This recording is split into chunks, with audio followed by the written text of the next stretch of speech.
जय हिंद दोस्तों, स्वागत है आपका अपने यूट्यूब चैनल जगत एकेडमी पे। आशा करता हूँ आप लोग अच्छे होंगे। आज मैं आपको इंग्लिश का तीसरा मॉक टेस्ट लेके आया हूँ।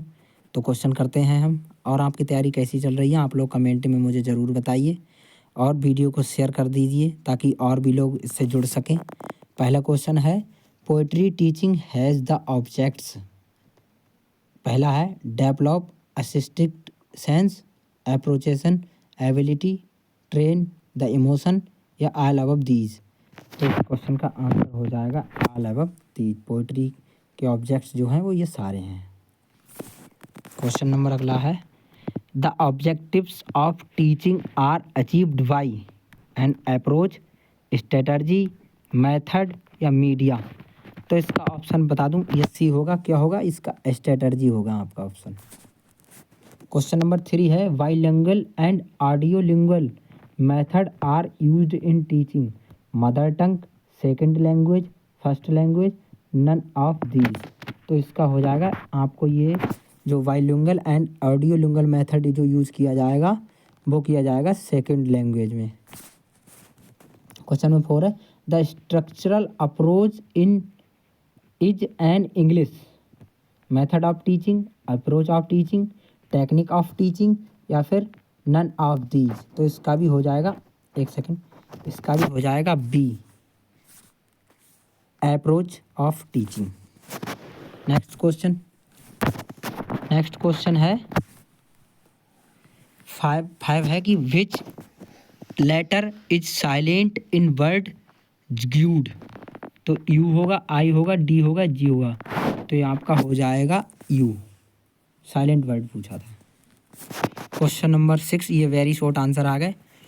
ये क्वेश्चन नंबर गलत पड़े हुए हैं। ये व्हाट इज ए सेंटेंस पूछा है, सेंटेंस क्या है। तो हमें बताना है कि सेंटेंस क्या है।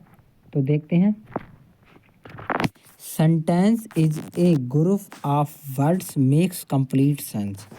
सेंटेंस या मतलब वाक्य एक ऐसा समूह है जो एक कंप्लीट मतलब पूर्ण अर्थ को बनाता है। क्वेश्चन नंबर अगला है, give the meaning of conjunction with example. तो conjunction is a joining word, it joins words, groups and words और सेंटेंस। एग्जाम्पल हो जाएगा, Mohan and Ram are brothers. Conjunction आपका एंड से जुड़ा हुआ है कि मोहन और राम भाई भाई हैं। नेक्स्ट क्वेश्चन है, what is the objectives of conductive pronunciation drill. इसका आंसर हो जाएगा, after model reading the teacher should be write difficult words from the passage on the black board and pronounce them one by one. The teacher ask to the 3 students to pronounce the difficult words individually. The section of words of pronunciation drill should be not based on meaning but on the general pronunciation. The teacher selects those words which many we probably pronounced wrongly by student। ये answer आपको लिख देना होगा। Next question है, write down two advantage of audio visual aids. तो पहला हो जाएगा आपका हो जाएगा, English is a difficult language, audio visual aids makes learning easily English.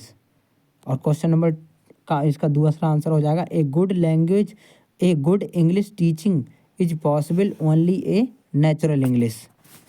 Emotional audio visual aids helps in creating that types of environment. Right A short poem, एक कोई short poem लिखिए। पोएम भी आ सकती है लिखने के लिए।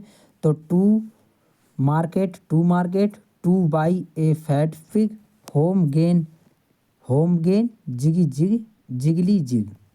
शॉर्ट आंसर हो जाएंगे। Write any 2 aims of teaching prose. तो 2 aims of teaching prose are to acquaint them with the style of easy writing, to enable them to arrange the ideas in a systematic way, next है कि to makes them speak conversational English, to encourage the students to play different roles to build their character। ये 2023 में question आपका पूछा हुआ है। अगला question है write the application to the principal for full fee concession. आपकी एक एप्लीकेशन भी आएगी। Do not write your name and address, नाम और एड्रेस नहीं लिखना है, तो सबको ही पता है लेकिन एक बार देख लेते हैं। To the principal government inter college Agra, 2023 में पूछी गई। Sir most respectfully I beg to say that I am come from a very poor family. My father is a pupil in private firm. He got only 6,000 per month, PM का मतलब per month. He has a big family to support. He cannot pay my fees. Kindly me full fees so that I continue my study, thanks। ये date डाल के your obediently लिख देना है, class लिख देना है, डायरेक्ट। अब ये नेक्स्ट क्वेश्चन आपका शुरू हो जाएगा डायरेक्ट मेथड।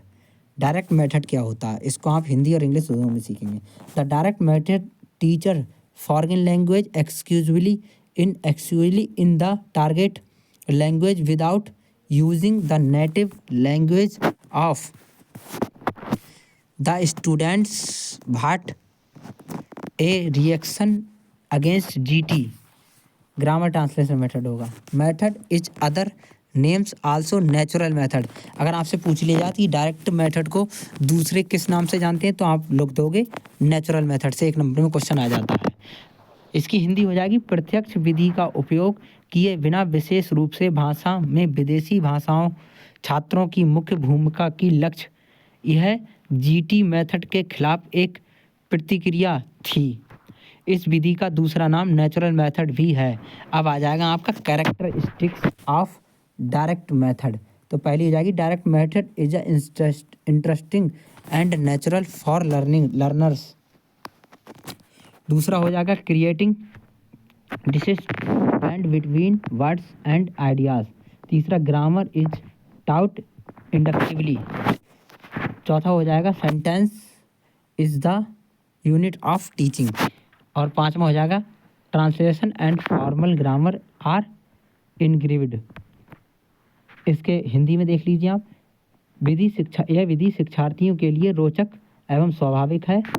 दूसरा हो जाएगा शब्द और विचार के संबंध सीधा संबंध बनाती है। व्याकरण आगात्मक रूप से बढ़ाया जाता है। वाक्य शिक्षण की इकाई है। और 5वां हो जाएगा अनुवाद और औपचारिक व्याकरण की अपेक्षा की जाती है। एडवांटेज, इसका आप लाभ बताएंगे। अगर एडवांटेज पूछा जाएगा तो इसे हिंदी में बोलते हैं लाभ। तो पहला हो जाएगा it gives fluency in speech. एक ही लाभ लिखा हुआ है इसमें इट्स गिव। तो बताइए दोस्तों सेशन कैसा लगा, होपफुली अच्छा लगा होगा। कोई डाउट है तो कमेंट कीजिए। मेरा कंटेंट जैसा भी हो मुझे बताइए, आपको मदद होती है तो अच्छी बात है, कोशिश मेरी यही है। बाकी मेरी वीडियो को लाइक कीजिए, चैनल को सब्सक्राइब कीजिए। धन्यवाद।